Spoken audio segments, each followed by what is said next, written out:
আমি তো জানি না কোনটা অসাংবিধানিক আর কোনটা সাংবিধানিক। আমি এইটুকু জানি যে আমি শপথ বাক্য পাঠ করেছি। মাননীয় অধ্যক্ষ আমাকে পাঠ করিয়েছেন বিধানসভায়, যে যার সদস্য হয়ে নির্বাচিত হয়ে এসেছি। এবারে উনি যখন বলছেন তখন নিশ্চয়ই উনি বুঝেই বলছেন, আমি এ বিষয়ে মন্তব্য করব না।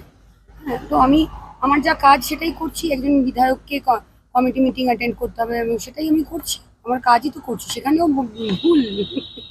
ঠিক আছে। আর এই প্রথম দিন মিটিং এ এলেন, কমিটি মিটিং কেমন লাগলো?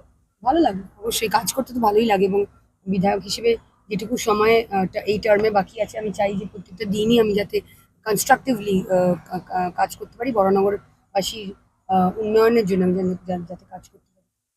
শপথ নেওয়ার পর নিজের বিধানসভায় গিয়েছিলেন? হ্যাঁ, অবশ্যই।